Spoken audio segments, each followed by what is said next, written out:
É um prazer estar de regresso aqui à Novo Tempo Portugal para, mais uma vez abrirmos a Bíblia, porque este é o programa Bíblia Aberta. E já sabe que o nosso objetivo é passar aqui alguns minutos, perto de meia hora, em redor da Palavra de Deus.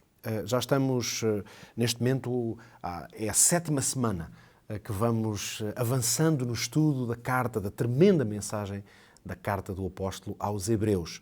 E se há uma coisa que podemos dizer que já todos percebemos até aqui, é que estudar a carta aos Hebreus é o mesmo que dizer estudar Cristo, porque esta mensagem ela é absolutamente cristocêntrica. Por isso nós já abordamos tantas dimensões da revelação que nos é dada pelo apóstolo aqui. Nos últimos temas tivemos à volta da ideia de Jesus como o sacerdote, mas também como o irmão fiel, como o filho. Hoje vamos continuar a abordar este tema e com uma expressão extraordinária que eu não vou desenvolver aqui sozinho de maneira nenhuma. Antes será o pastor Luís Rosa, hoje nosso convidado aqui na Bíblia Aberta. Luís, muito bem-vindo e obrigado pela tua presença também, para nos ajudares a explorarmos este tema. Não há dúvida que a expressão que hoje vamos tratar, a expressão de base, ela é, por um lado, poeticamente formulada e de uma densidade e profundidade extraordinária. Jesus, a âncora da alma. Isto não foi um poema que nós agora inventámos aqui na hora, isto são palavras da Escritura. São palavras do apóstolo aos Hebreus, que falava precisamente de alguma coisa que nós temos como âncora da alma. Talvez em jeito de introdução, antes de explorarmos outras dimensões, eu perguntaria assim, Luís, o que é a âncora da alma? E como é que Jesus é isso para nós? Muito bem. Esta parte aqui, talvez, a carta aos Hebreus é, para mim, um dos métodos mais eficazes para explicar o Evangelho. É uma carta extraordinária que mergulha perfeitamente, como já disseste, na pessoa de Cristo. E esta palavra, esta expressão âncora, esta metáfora que é usada pelo apóstolo, não aparece no Antigo Testamento e a única vez que aparece no Novo Testamento é aqui. E pensar na âncora é uma metáfora poderosa, porque eu vou desenvolver naturalmente um pouco mais à frente isto, mas queria dizer o seguinte: o apóstolo Paulo faz advertências que são, digamos, severas, não sei se a palavra é um bocadinho exagerada, mas são chamadas de atenção à navegação, digamos assim, mas depois ele aparece com esta palavra de conforto, de esperança, de ânimo, e fala exatamente a âncora da alma. Cristo é a âncora da alma. Eu diria que, em primeiro lugar, seria importante nós vermos quais são as advertências, são sérias, para depois entrarmos nessa fase de palavra de esperança, de consolo. Então, temos aí um mapa para o que poderão ser os próximos 20 e poucos minutos. Vamos então explorar essas advertências e de que maneira elas são importantes para nós, para perceber como é que Jesus, enquanto essa âncora da nossa alma, é a resposta para essas necessidades. Então posso começar por aí, não é? Vamos por aí mesmo. Então, esta parte aqui que é, portanto, nos é revelada aqui pelo autor. Nós falamos de Paulo, independentemente de quem seja o autor, eu acredito que temos algumas Paulo, evidências que é Paulo, claro. Seja quem for, naturalmente, ele ancorou o seu coração, a sua mente, no Espírito de Deus para falar destas coisas. E, na verdade, ele fala aqui, este capítulo 6, versículos 4 a 6, é talvez uma das passagens da Bíblia do Novo Testamento mais complicadas ou controversas, se quisermos, porque ele diz que é impossível aqui alguém que já foi, portanto, iluminado, utilizando as expressões, não é? Iluminado, que provou o dom celestial, que participou do Espírito Santo, que provou a boa palavra de Deus, as virtudes do século futuro, e, portanto, que seja renovado para arrependimento. Quer dizer, é como se uma condenação pendesse aqui sobre a pessoa que, de alguma forma, renuncia à mensagem que recebeu. Agora, isto é controverso porquê? Porque o que é que isto significa? Significa que é possível perder a salvação? tout court, quer dizer, eu afastei-me e perco a salvação, não há remédio para mim, ou isso quer dizer outra coisa qualquer. Em primeiro lugar, eu quero dizer o seguinte, eu vejo aqui na Carta aos Hebreus 2 níveis de comunicação. O contexto da carta, daquilo que eu penso, é importante. Ele está a escrever, o autor da Carta aos Hebreus está a escrever para... alguém disse que era um hebreu que escrevia a hebreus para deixarem de pensar, para perderem o pensamento hebraico. O que é que isto quer dizer? Ou seja, pessoas que eram, portanto, hebreus, judeus, que se converteram ao cristianismo e que de alguma forma estão a querer debandar, querem sair. E compreende-se isso, não é? Porque naquele tempo, no tempo em que esta carta foi escrita, o imperador Nero era um severo perseguidor. Um perseguidor da Igreja. E então, dir-se-ia que eles estavam a pensar, bom, isto, afinal de contas, judaísmo, cristianismo, isto não é assim muito diferente. Nós temos é que suavizar isto e fingir que está tudo bem. Portanto, de alguma forma, há aqui um aviso extraordinário do autor a dizer, cuidado, vocês estão em risco de perder a salvação. E porquê?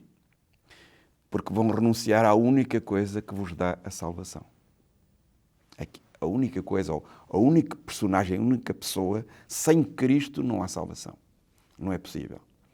Por onde quer que vocês vão, e quer dizer, se realmente, em primeiro lugar, havia ali judeus que retornavam aos antigos serviços, à religião antiga, digamos assim, no templo, com os animais sacrificados. Às práticas judaicas mesmo. Judaicas. Isso aí, ele diz, isso não é nada já. É como se ele dissesse, atenção, Cristo é o maior. Ele é o maior. Esqueçam isso. Isso é uma apoteose. É uma sombra.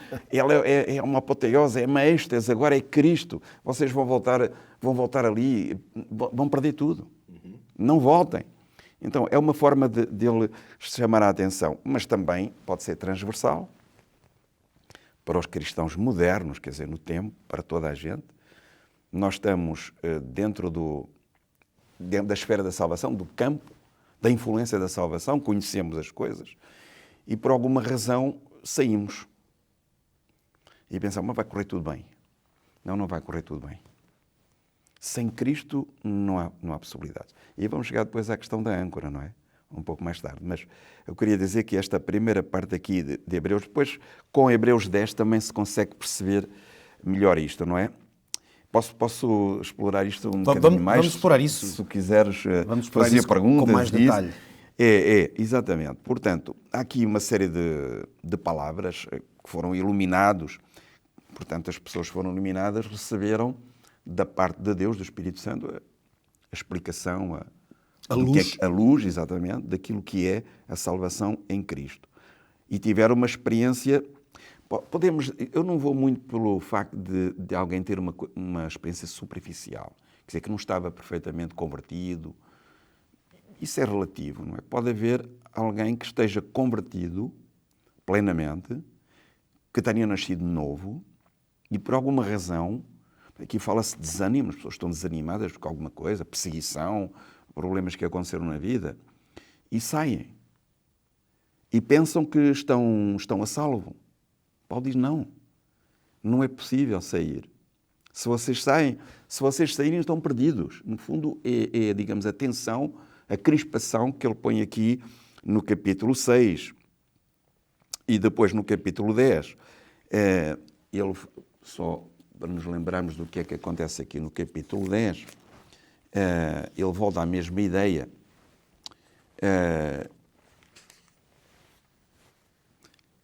A partir do versículo 19, diz, tendo, pois, irmãos, ousadia para entrar no santuário pelo sangue de Jesus, e continuando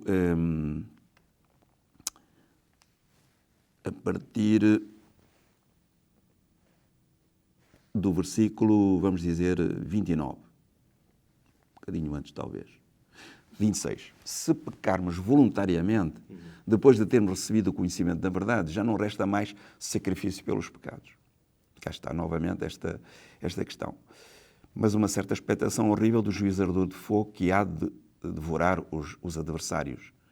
Quebrantando alguém a lei de Moisés, morre sem misericórdia só pela palavra 2 ou 3 testemunhas. De quanto maior castigo cuidais vós, será julgado merecedor aquele que pisar o Filho de Deus e tiver por profano o sangue do testamento com que foi santificado e fizer agravo ao Espírito Santo. Aqui está. São expressões de uma força Exatamente. que é assinalável. Exatamente, é isso. Agora, nós poderíamos dizer que há uma diferença muito significativa entre olhar para o conceito de uma circunstância em que alguém fica fora da possibilidade de salvação, mas há uma grande diferença entre alguém dizer que isso acontecerá porque Deus sabe que a pessoa não sairá mais dessa situação, e isto é muito diferente de dizer que Deus não mais aceitará um verdadeiro arrependimento. Porque nós sabemos que Deus é fiel. Sim. E, portanto, Deus nunca se nega a si mesmo. Exatamente. O que quer dizer que estas expressões, e há outras na Bíblia, mas estas são realmente tremendas, desta ideia de que haverá um juízo certo para quem se afasta, não é para dizer que alguém que já se afastou já não tem hipótese, antes seria para dizer que é tempo de voltar. Exatamente. Caso contrário, estes juízos vão acabar por se manifestar. Exatamente. Portanto, aqui é preciso fazer... a minha convicção é que não há aqui uma arbitrariedade da parte de Deus. Sim, é isso. Dizer, pronto, que Ele é que escolheu e, portanto, quem fez isto já não tem hipótese nenhuma. Aliás, isso eu quando estava a preparar, a estudar uma vez mais esta fiquei há aquela angústia de nós pensarmos se realmente isso fosse verdade. E, de alguma maneira, eu estou consciente que me afastei, que cometi erros incríveis e já não tenho, portanto, fiz coisas que são imperdoáveis, digamos assim. Estou perdido, eu vou fazer o quê? O que é que vale estar vivo? Não é? O que é que significa até a minha vida aqui? Mas a palavra de Deus não nos apresenta situações dessas, irreversíveis. Sim. Quer dizer, eu é que posso, pela minha decisão, tornar o processo irreversível. Isso, é a minha decisão que o torna irreversível, não é a vontade de Deus. Não é a vontade de Deus. A vontade de Deus é que todos se salvem. Isso está Agora, haverá um limite? Haverá, e esse limite é o tal que ele diz, que é a expectação horrível do juízo e do ardor do fogo. O Apocalipse chega a dizer que haverá pessoas que dirão no momento, porque aí elas terão um entendimento de que a reversão é impossível, que dirão às pedras cair sobre nós. Então nós percebemos que estas palavras, na verdade, elas estão premiadas de esperança, porque a esperança é dizer, cuidado para que nós não cheguemos a este ponto. Lá está. Fazes esta leitura também? Exatamente. É uma chamada de atenção forte, isso não há dúvida nenhuma, que o apóstolo Paulo mexe connosco aqui, o autor, o Paulo, mexe connosco, como noutras ocasiões, noutras epístolas, mexe connosco em relação às decisões que tomamos. Assim como naquele tempo, há alguns judeus que queriam, estavam desanimados e queriam regressar novamente, e dizem, não há diferença nenhuma aqui, podemos manter perfeitamente isto equilibrado, e Paulo dizer, não é a mesma coisa. Isso toda a carta fala disso, não é? Cristo é o cumprimento da lei. Tudo o que era feito no templo, os sacrifícios, ele é o cumprimento. É o cumprimento perfeito. Então, voltar para trás, isso não tem significado. Estou perdido se o fizer. Não estou coberto, não estou salvo. Então, aqui em Hebreus 10, ele fala pecar voluntariamente. Sim. Esta expressão aqui, pecar voluntariamente, é a tal expressão também que é muito discutida entre teólogos e especialistas, enfim, no estudo da palavra de Deus, e que falam que, pronto, se eu fizer uma coisa deliberadamente, um pecado, sabendo que eu não podia ter feito, já tenho conhecimento, então, se eu cometi esse pecado, já estou perdido. Isso é uma coisa terrível, é uma notícia terrível. Será que é isso que Paulo fala? Ou será que, como estávamos a dizer, que está-se a referir a uma rejeição deliberada do sacrifício de Cristo para mim? Eu vou pisar isso, aliás, é a expressão pisar Cristo, não pisar e ignorar o seu sangue. Quer dizer, esses dois níveis que eu falava há pouco, sim, uma mensagem para um judeu, pois transversal para todos os cristãos, é importante isso, em primeiro lugar, porque se falar para um judeu, ele percebe o que é que está aqui a falar, não é? Pisar o sangue de Cristo, quer dizer, voltar atrás. O sangue dos animais não salva ninguém. Ninguém. É uma representação. O poder de reconciliação e perdão que havia naquele sangue era condicional ao verdadeiro sangue. De Cristo, O que quer dizer que se alguém já aceitou o sangue de Cristo e voltasse para o sangue de animais, como já não aceitaria o que ele representa, estaria simplesmente com uma matéria física nas mãos, sem qualquer sentido real de ligação a Deus. Não é? Sim, por muito que ele se esforçasse, não havia arrependimento nenhum no mundo que o pudesse salvar, porque isso, voltar atrás nessas condições, era perder-se completamente. Negar, pisar o sangue, renegar Cristo. E depois aquela questão da âncora, um bocadinho mais à frente, já lá vamos, vai nos ajudar a perceber isso. E então, acho que aí diz-se Paulo é o autor da carta aos Hebreus, que o pensamento dele é elíptico, quer dizer, ele fala de uma coisa e depois vai falar de outra, depois começa a falar de outra e depois retorna ao pensamento. Aqui há uma progressão extraordinária. É verdade que ele assusta, vamos dizer assim. Ele até diz que assim, desculpem lá o meu exagero, aqui essa expressão que ele fala disso, como quem diz, é verdade que eu estou a exagerar, mas é importante que vocês tenham atenção a este assunto. Okay? Que não fujam, não vão embora, fiquem. Porque aqui é a salvação, Cristo é a salvação. Okay? Então, como estávamos a dizer, considerar o sangue de Jesus como uma coisa comum, algo que é impuro, isso é terrível. Eu não posso fazer isso, não devo fazer isso. Isso é virar as costas a Cristo. É voltar a estar perdido, sem condição. E se eu persistir nisso, é evidente que eu não tenho como me salvar, não é? O que é que eu vou fazer? Aí estou perdido, não é? Então, depois então, o apóstolo Paulo fala, é aqui no capítulo 6, voltando a 6:9, ele diz, admite que é um pouco mais severo do que aquilo que precisa ser, mas ele diz, mas de vós, ó amados, esperamos coisas melhores e coisas que acompanham a salvação, embora falemos desta maneira. Cá está. Ele diz, eu estou a falar desta maneira, mas é para vosso bem, digamos assim. Agora, ele diz, eu espero que vocês não saiam. Eu espero que vocês não abandonem Cristo, que embora esteja a falar desta maneira. Agora, o que eles precisam, e Paulo vai falar, estas pessoas precisam de uma palavra de encorajamento. Não é? E é aqui que vamos entrar então depois com a questão da âncora. Antes ele vai dizer que, na verdade, Deus não é injusto, que não se esquece do bem que eles fizeram, de tudo o seu percurso. Não pensem, Deus não é assim. Deus é justo. Ele é fiel. Mesmo que nós sejamos infiéis e imperfeitos, Deus é fiel. Ele permanece fiel. Exatamente, não se esquece. E ele diz, e o nosso desejo é que vocês mantenham esse zelo, essa perseverança. Continuem, não é? Como têm feito até aqui. Não sejais negligentes ou não adormeçam aí nesse desânimo, nessa coisa. E isso depois é meio caminho andado para a retirada, não é? Digamos assim. Agora, eu queria entrar então agora depois desta forte advertência do apóstolo Paulo, e ele fala aqui das promessas de Deus que são confiáveis, portanto, e cita Abraão, não é verdade? A promessa de Deus, ele jurou por ele mesmo, vai jurar por quem? Jurou por ele próprio. E, portanto, isso é fiável, é garantido, ok? E não pode haver promessa melhor do que essa. As promessas de Deus são imutáveis. Portanto, confiem em Deus e continuem.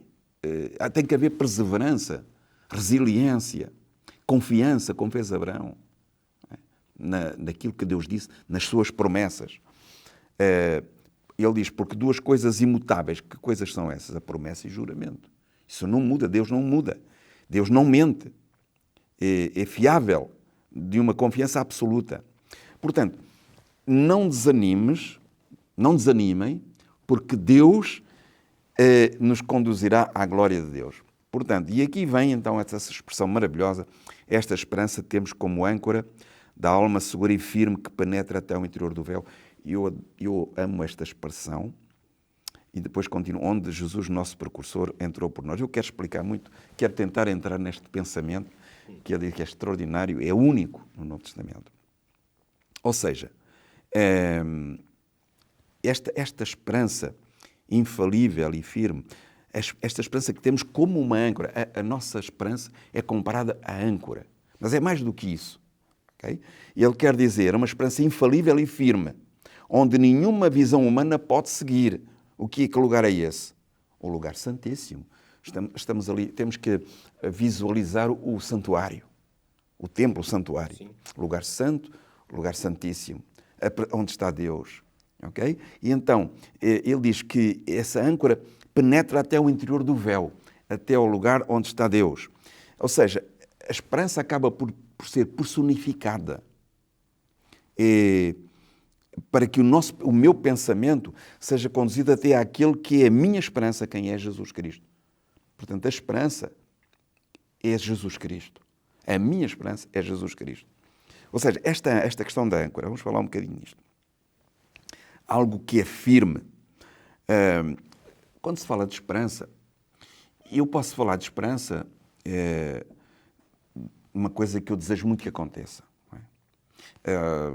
Uma coisa que está dentro de mim. Eu tenho esperança que vou casar. Um pensamento meu, um sentimento. Okay? É interior, é intrínseco, está dentro de mim. Ou pode ser uma coisa que está fora. Okay? Eu posso dizer, eu tenho muita esperança na minha filha que vai tirar um curso e vai ser feliz. A minha esperança é a minha filha, quer dizer, essa está ligada a mim, mas a esperança é ela, okay? Está personificada na filha. Okay? Esta questão da esperança aqui é interessantíssima. Mas, na verdade, as nossas esperanças humanas são coisas da imaginação, não são coisas reais. Porque elas antecipam realidades que nós não sabemos se realmente são hipóteses, exatamente, que desejamos muito que aconteçam. Não é isso que está aqui a acontecer. Portanto, a âncora, vamos pensar um bocadinho. A âncora é esse objeto que os navios, no tempo do apóstolo Paulo, navios mercantes e outros, tinham ainda hoje isso existe, não é? Esse objeto que, no fundo, estava no barco, mas não era do barco. É uma coisa exterior ao barco. Está ligado por uma corrente ou por uma corda possante. E o que é que acontece? Quando era lançada a âncora para segurar o navio, para não perder o rumo, para ficar seguro ali, é uma coisa exterior. Então, é isso mesmo. Cristo é exterior a mim. Eu estou ligado a Ele. Mas o apóstolo Paulo aqui fala que penetrar dentro do véu, quem é que está sentado à direita de Deus? É o Filho. E a mais ele diz que é o precursor, quer dizer, chegou lá primeiro. Quer dizer, há aqui uma riqueza, eu quase que me atrapalho um pouco a falar nisto, porque é uma emoção tão grande. A âncora da nossa alma é Cristo. E Ele já lá está. E se eu estou ligado a Ele é a minha âncora, eu estou ancorado lá. E Ele já chegou, é o meu precursor. E eu estou a correr atrás dEle. E essa ideia, esse vocábulo que é utilizado pelo autor de Hebreus, o precursor antigamente era um explorador, era um indivíduo que explorava, era um precursor, sim, digamos assim, sim, dos exércitos, que ia à frente, vai à frente e para os outros vão segui-lo. Essa ideia é interessantíssima. Jesus já lá está. Aliás, é interessante isso, porque ele disse, importa que eu vá. Importa-vos que eu vá. E isso tem vários significados, é tão poderoso, que assim, quando eu lá chegar, ok, está garantido. E vocês vão depois, eu venho buscar e vocês vão. Portanto, podemos dizer que a nossa esperança não está baseada numa expectativa que nós temos positiva, mas está baseada num facto, que é o facto de que ele já lá está. E na pessoa. Naquela pessoa que já lá está. A esperança não é uma coisa subjetiva que está dentro de mim, quer dizer, está ligada a mim, mas a minha esperança é Cristo. É Ele. É uma pessoa, é a pessoa de Cristo, que já lá está. Então, perante isto, o que é que sobra mais? Ele está a falar com as pessoas, connosco, com aqueles judeus. Como é que vocês podem perder uma tão grande salvação? Não é possível. Já está lá.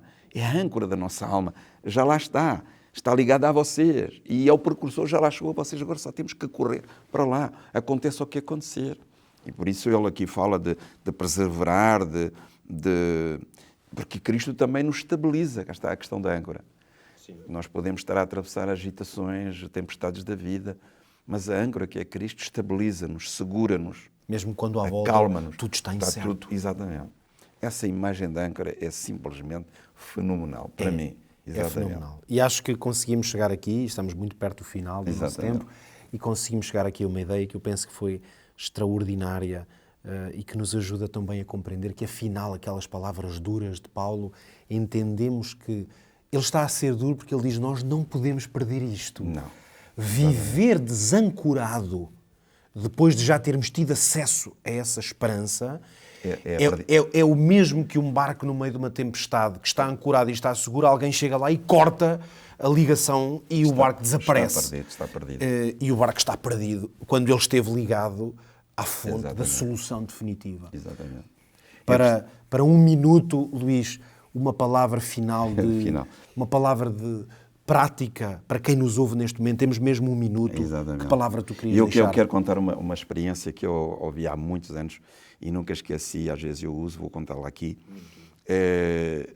E essa experiência é vivida na pessoa de um velho capitão de um navio, e esse capitão desse navio era um descrente, era, digamos assim, usando a expressão um bocadinho mais romântica, um velho lobo do mar, e já com uma certa idade ele adoeceu com uma doença grave, foi hospitalizado, e a determinada altura surgiu lá no hospital o capelão, um oficial capelão, que foi falar com ele, e falou-lhe da salvação, da Bíblia, de Cristo. E ele disse ao oficial que estava a perder o seu tempo, que ele não acreditava e, portanto, que não valia a pena. Mas aquele capelão, de forma cortês e simpática, continuou a falar com ele. Mas olha, eu gostava de deixar aqui uma Bíblia e você tem todo o tempo, por que não ler um Evangelho? Sei lá, leia Marcos ou Mateus, leia enquanto estiver aí. E pronto, e foi embora. Passado uns tempos voltou e disse: então, gostou? E disse: não escusa de perder tempo comigo, eu não vou ler isso, não vou. Mas o capelão ficou ali a conversar mais um bocadinho com ele, depois foi-se embora, regressou uma vez mais e encontrou um homem já com uma expressão diferente. E então, olha, eu li um Evangelho, consegui ler. E gostou? Sim, eu gostei. E acho que vou continuar a ler. E estou a resumir a história, obviamente. E então ficaram ali, fizeram uma amizade, e aquele oficial despediu-se daquele velho lobo do mar, aquele capitão, e tempos mais tarde voltou, e quando entrou no hospital, ele ia entrar no quarto e viu que a cama estava vazia, a cama estava feita, estranhou, chamou uma enfermeira e disse: mas aquele oficial que estava ali, disse: ele já faleceu. E ele ficou triste, não poder ter falado antes com ele, olhou para cima da cama e havia um objeto. E o objeto que estava em cima da cama era uma âncora feita em cartão. E ele aproximou-se, olhou para aquela âncora e viu que estava escrito uma coisa na âncora. E estava lá escrito: lancei a minha âncora no porto da salvação. Então, com esta experiência eu queria encorajar a todos os nossos amigos que não há outra esperança para nós, não há um porto de salvação como Cristo. Ele é a nossa âncora.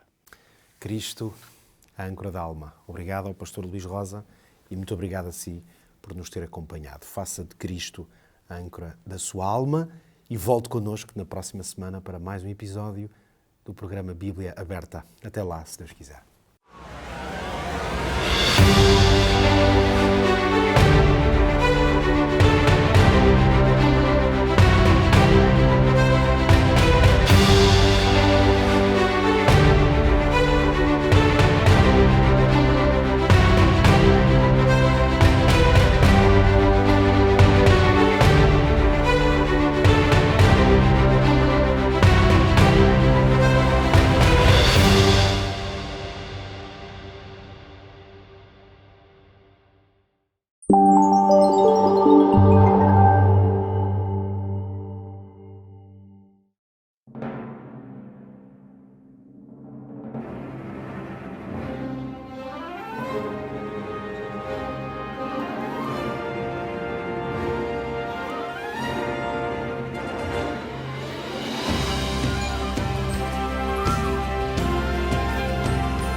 céus.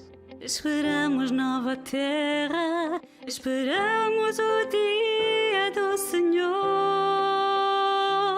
Será como um ladrão, sem aviso ou hora, os céus passarão com furor. Esperamos novos céus, esperamos nova terra, aguardamos o dia de Deus. Não retarda ao Senhor a sua promessa. Olhe para o alto, se Ele tem pressa. Virá a luz, virá o Rei. Nas nuvens do céu verei Jesus. A salvação chegará, a história mudará, nossa esperança virá.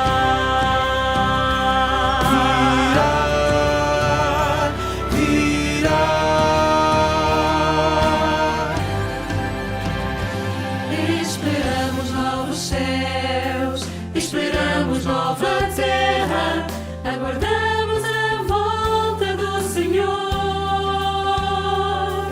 No lugar da pura paz, cantaremos com anjos em sons de perfeito louvor.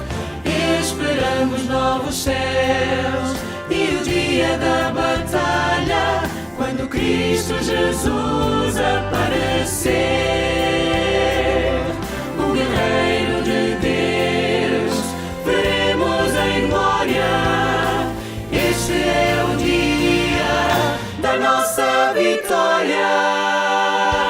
Virá a luz, virá o Rei. Nas nuvens do céu, verei Jesus. Chegará, a história mudará, nossa esperança virá. Aleluia, o dia do Senhor. Aleluia, aleluias, aleluias ao Cordeiro. O dia do Senhor perto está. Perto está.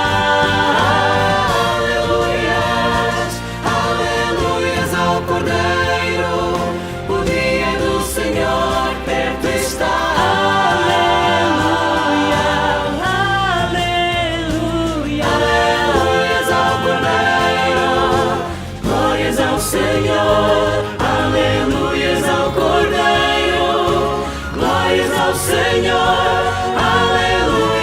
Cordeiro, virá a luz, virá o Rei. Nas nuvens do céu verei Jesus. A salvação chegará, a história mudará, nossa esperança virá.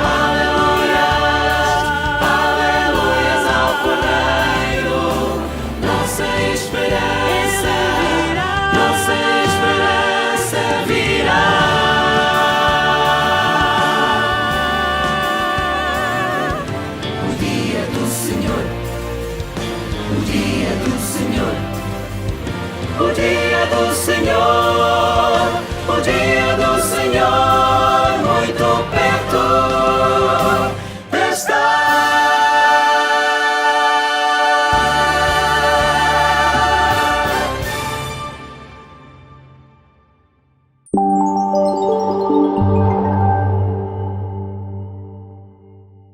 Fé e ciência. Ao discutir esta relação, por vezes tão delicada, é importante ter em mente alguns aspectos essenciais. Afinal, não é segredo para ninguém que hoje nós não podemos voltar no tempo para então registrar de perto como tudo de fato aconteceu. Mas é isso que faz a ciência tão viva, dinâmica e investigativa. Persistir em busca do conhecer, revisar e, eventualmente, corrigir o que está estabelecido é o caminho do saber. Um exemplo? As árvores petrificadas aqui no Parque de Yellowstone.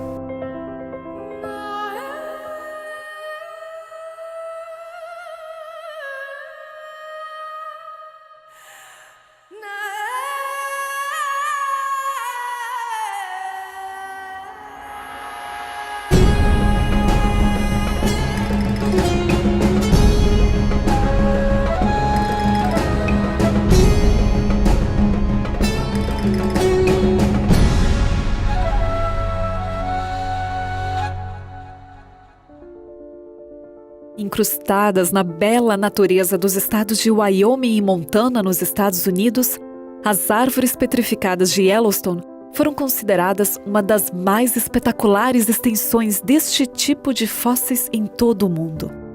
Durante mais de 100 anos de investigações, supôs-se que elas representavam uma sucessão de florestas ao longo de diferentes eras, abrangendo um período de dezenas de milhares de anos. Este era o consenso no meio científico e acadêmico e também a história contada aos visitantes dentro deste parque nacional. Até que o cientista adventista Harold Coffin, com um ponto de vista diferente sugerindo a natureza catastrófica destes fósseis, trouxe uma verdadeira mudança de paradigma ao desenvolver um trabalho de pesquisa pioneiro na região e no Lago Spirit. Os resultados, além de destaque em publicações científicas e na National Geographic, reescreveram a história da origem dessas árvores, levando o próprio governo americano a alterar a placa do parque. Todo cristão realmente que tem a vocação para estudar, ele é movido pela curiosidade, para compreender o mundo natural, ele pode se envolver com a pesquisa científica, que ele vai chegar a conclusões que vão trazer benefícios para o próprio progresso na área científica, bem como não haverá problemas com a sua fé, com a sua confiança em um Deus e com a sua certeza que a Bíblia reflete a palavra de Deus. E nos capítulos iniciais são narrativas históricas, inclusive a do dilúvio. Não há nenhum problema em você conciliar a certeza de que realmente ocorreu um dilúvio lá atrás com as evidências geológicas de uma catástrofe global. E, de alguma forma, na experiência acadêmica de Harold Coffin, é interessante notar uma confluência de dois momentos. O momento dele de confiança em Deus, de estudo da Bíblia, e a certeza que o dilúvio realmente ocorreu, sem necessidade de buscar isso no campo da investigação científica. Mas, de alguma forma, a sua curiosidade pelo mundo natural era grande, e ele se enveredou para uma área científica, e fez pesquisas realmente com frutabilidade de material vegetal, experimentos, publicou artigos, e ele, de alguma forma, gostaria de que as evidências dele ficassem realçadas por algum fenômeno natural. Quer você acredite em algo providencial ou não, de alguma forma ocorreu a erupção do vulcão Santa Helena em 1980 e o experimento de Coffin e as convicções bíblicas foram confirmadas pelo que ocorreu nessa ocasião, com a deposição da grande parte dos troncos que foram arrastados da costa do vulcão Santa Helena para o lago adjacente e na posição vertical. Então, de alguma forma, isso acabou confirmando as evidências científicas e bíblicas de Harold Coffin. The story is told of a paleontologist looking through a fossil outcrop, and he's studying let's say he's studying clams. So he goes through and he sees all the clams, and he collects samples and he measures and he counts and all this kind of stuff. But he doesn't notice the sea urchins. He's not looking for sea urchins, he's looking for clams. And there may be something really interesting in the sea urchins there, but he's not going to see it because he's only looking at clams.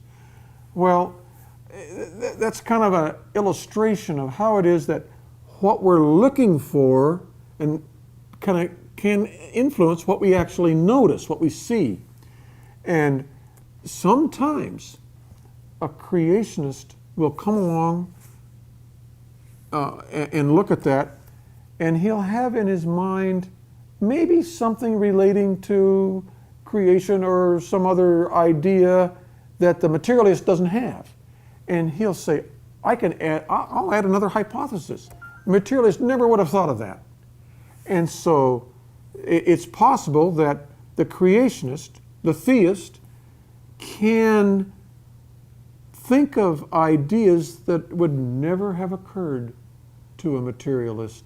And in that way, he may be able to contribute to the advancement of science and of our knowledge by looking at things from a different viewpoint and asking different kinds of questions. So if you really want more knowledge, if you really want science to develop as much as it can, you should encourage creationists to get into the scientific business and do research, because it's likely that they can contribute something that wouldn't be known otherwise. My research involves fossils and rocks. And I would say I don't see God as clearly there as a biochemist would. However, with me it's a little different. I see all these rocks and fossils and how to understand them. And the Bible gives me insights that help me to know how to study those and what the possibilities are. And so we discover things that others never notice. And so that's to me is a very amazing relationship between faith and science. It can open your eyes to see things that an atheist might not ever see because he's not asking the right questions. La relación entre la ciencia y la fe, más que prometedora, es comprometedora. La Biblia nos da algunos ejemplos y algunos fundamentos de cómo Dios apoya a que el ser humano realice investigación, investigue y no se quede solamente con las limitaciones que como ser humano tiene al desconocer. Hay un texto en Romanos 1:20 que dice que las cosas invisibles de Dios, y habla de su eterno poder y su deidad, se hacen claramente visibles a través de las cosas hechas, de modo que no tienen excusa. Ese texto es el apoyo que Dios le da al científico para poder utilizar los instrumentos que tiene a su alcance para investigar, para aprender cada día más y para poner en prática lo que ha aprendido.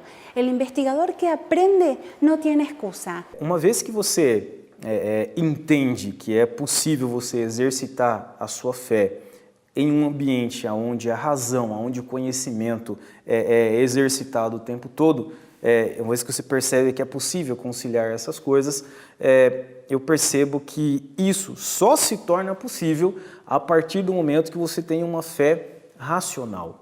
E o que seria uma fé racional na minha concepção? Seria a capacidade que você tem de defender aquilo que você acredita, de argumentar em favor daquilo que você acredita. Então, se nós temos uma fé racional, uma fé baseada em fatos reais, o que a ciência deve fazer? A ciência deve nos ajudar a encontrar ou fortalecer a racionalidade da nossa fé.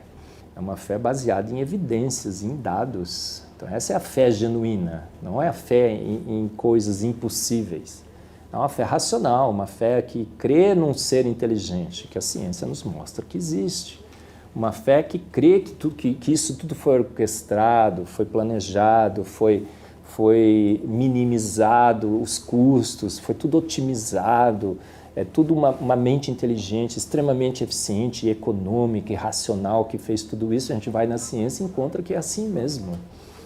E, pelo contrário, quando a gente tenta desvincular a nossa fé genuína, racional, e tentar colocar uma fé não genuína na ciência, é que a gente encontra os problemas.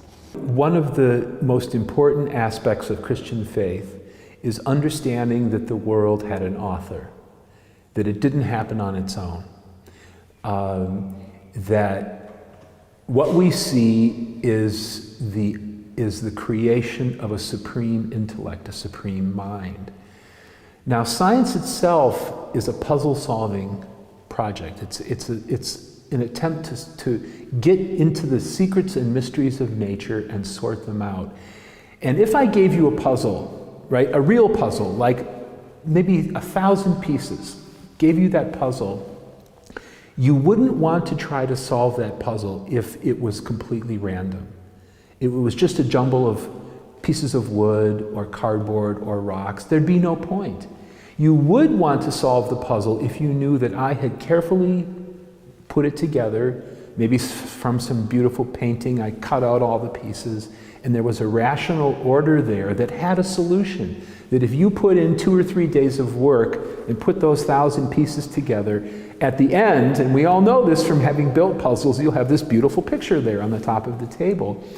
Starting the work of solving the puzzle really can only begin when you know that the puzzle had an author. Otherwise, you're not going to bother.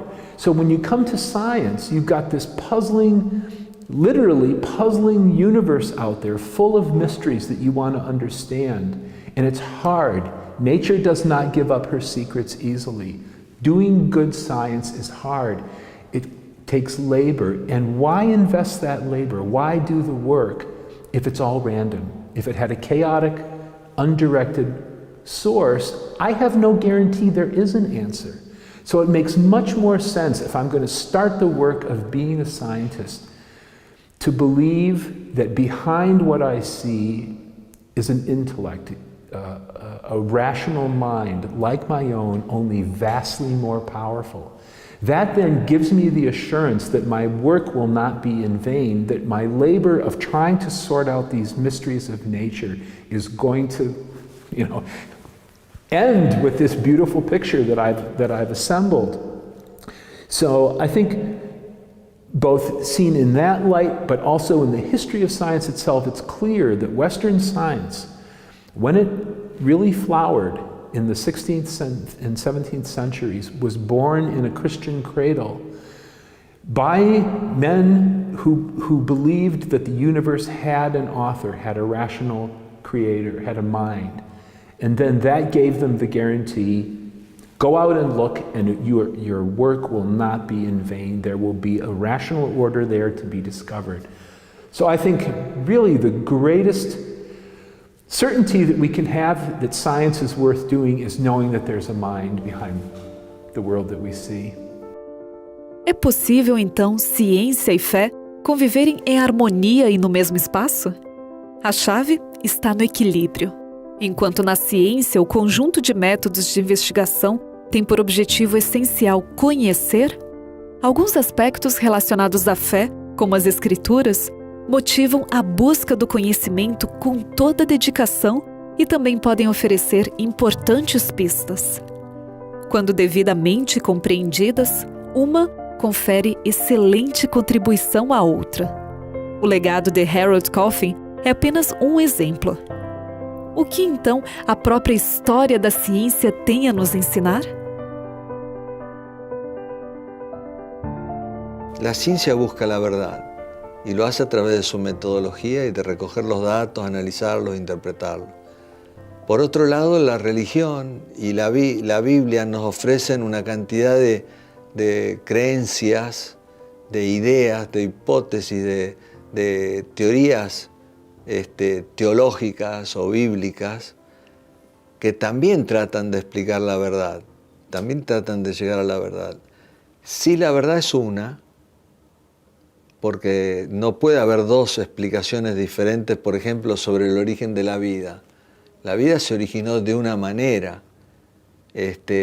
No podemos ir al momento en que ocurrió para ver qué es lo que ocurrió, así que por ahora estamos a la merced de la fe, digamos, ¿no? De creer que algo, tanto en la ciencia como en la religión, porque ¿cómo saben los científicos que la vida se originó de tal o cual manera? Hacen experimentos y elaboran una teoría, pero a lo mejor no hay manera de saber si realmente eso es lo que pasó hace tanto tiempo atrás. De la misma manera no hay manera de saber cómo Dios actuó para crear la vida. Tenemos algunos detalles, pero no muchos. Modern science as we know it was primarily developed by Christians who had embraced a biblical worldview. And there are lots of ways that we can speculate about why other belief systems didn't generate this particular way of thinking about nature and this kind of curiosity that developed within primarily Christian Western European thinking. I believe that one of the primary reasons is the idea that God is the creator of all things, and also that God is unchanging. So God doesn't change. If you're a polytheist, things might change. One God might do one thing and another God might do another thing. And so nature is not truly predictable in any way. But with one God, this monotheistic Christian idea, and then the encouragement that they got from the Bible to look at nature. For example, the Bible tells Christians to look at the stars and know that God is the creator. And it tells us about great heroes of the faith, people like King Solomon, who we're told in some detail was a biologist, like myself. So I like King Solomon. He was a wise man, and he studied plants and he studied animals, and people came to learn about that wisdom. So there's this encouragement and there's this philosophical foundation that comes out of Christianity that encouraged people to go out and start looking at nature and expecting to find consistent laws by which nature works, because the God of Christianity is a God of laws. There's the 10 Commandments, but there are also other laws, and the natural laws that we see in the creation are just as much laws from God as the unchanging 10 Commandments are. So those early pioneers, and I'm thinking about people like Sir Isaac Newton, for example. He was a theologian as well as a scientist, and he expected God to be revealed in nature, and a consistent law-giving God. So he was out there looking for these consistent laws, and also studying the Bible for greater insights as well. It's kind of an interesting combination of things. And I also think about other people like Robert Boyle, who was a very enthusiastic Christian, or Kepler, the great astronomer Kepler, who wrote about how God created human beings in his own image and gave us this mental capacity to go and study the creation, and the words that he used were so that we can think God's thoughts after him.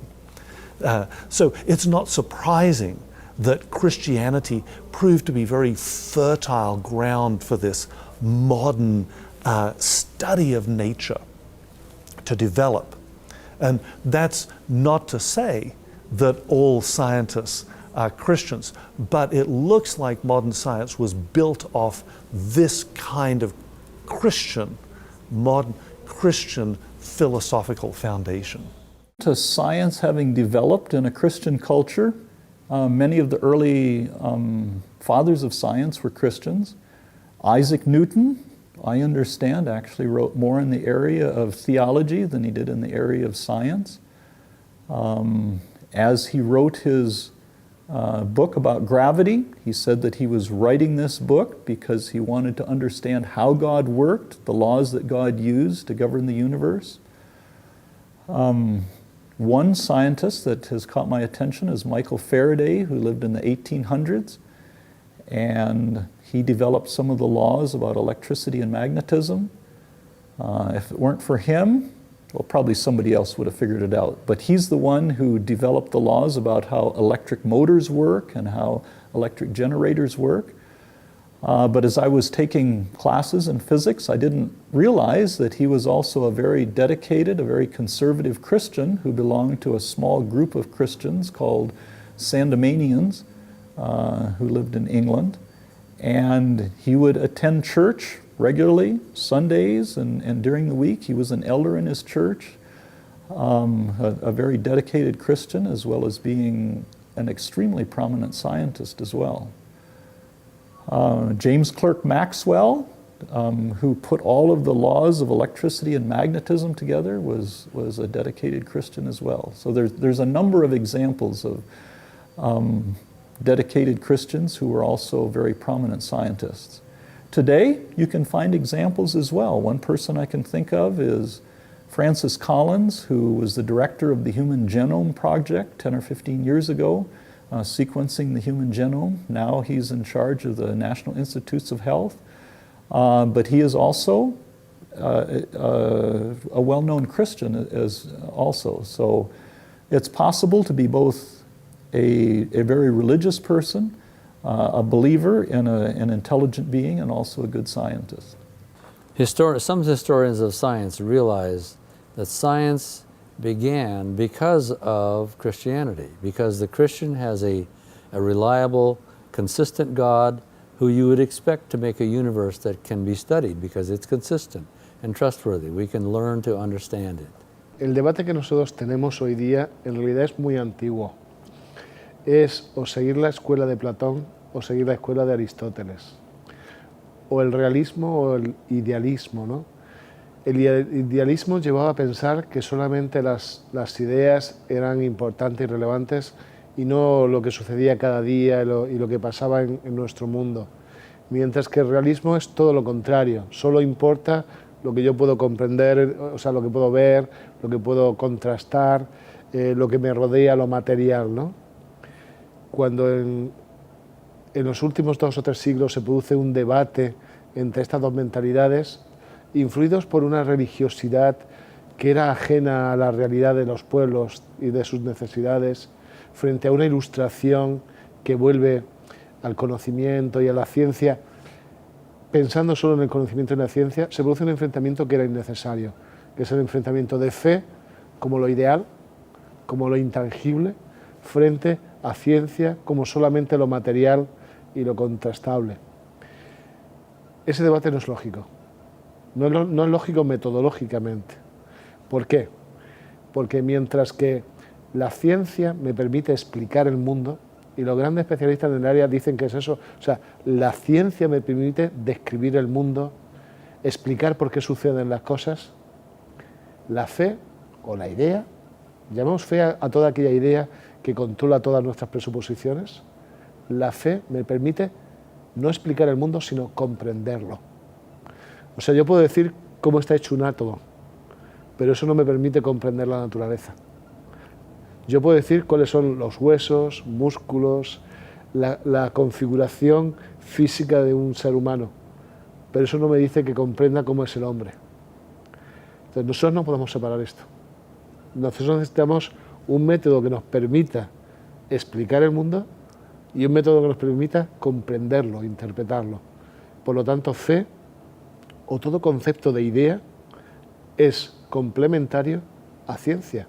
Si las separamos, vivimos espacios mutilados. No somos seres completos, somos una cosa u otra. Por lo tanto, yo creo que una persona que intenta ser integral tiene que ser un buen científico, tiene que comprender, o sea, tiene que explicar el mundo, analizarlo, ver cómo está compuesto y explicarlo, pero por el otro lado tiene que ver su globalidad, tiene que entenderlo, tiene que interpretarlo, tiene que ayudar a que otros lo comprendan, ¿no? Por lo tanto, entiendo que ambas propuestas deben ir más unidas de lo que han ido hasta ahora. No pueden estar separadas, porque si no vamos a tener compreensões parciais da realidade. Ao longo dos séculos, a ciência tem nos proporcionado inúmeros avanços e épicas descobertas nos mais diversos campos. Ainda assim, a ciência em si mesma não tem sido a resposta para os problemas mais intrínsecos à raça humana. Enquanto o próprio método científico tem suas limitações, a ciência não é uma entidade onisciente e absoluta em si. Um evento que ocorreu uma única vez, em um passado longínquo e que não se repete, está fora da nossa alçada de observação e experimentação plena. Assim, a verdadeira origem do universo e da vida pode permanecer um mistério, a menos que haja uma real testemunha cujo relato possamos confiar. A natureza e o universo estão repletos de leis e propriedades matemáticas que os cientistas ainda estão decodificando e cuja complexidade se mostra cada vez mais extraordinária, a revelar uma autoria e inteligência muito superior a nós mesmos. Como humanidade, ainda temos muito que aprender que está além da nossa própria habilidade diante do esplendor da natureza. Como vimos na primeira temporada, a arte sofisticada de uma flor ainda não pôde ser perfeitamente imitada por nenhum ser humano na plenitude de sua combinação em delicadeza e complexidade orgânica, tonalidades e matizes, leveza ao toque e natural perfume, revestindo de beleza a funcionalidade para diversas espécies e propósitos. Há uma espontaneidade tão singela, natural e de poder extraordinário no desabrochar da vida que em nada a humanidade, com seus mais ousados feitos, pode superar.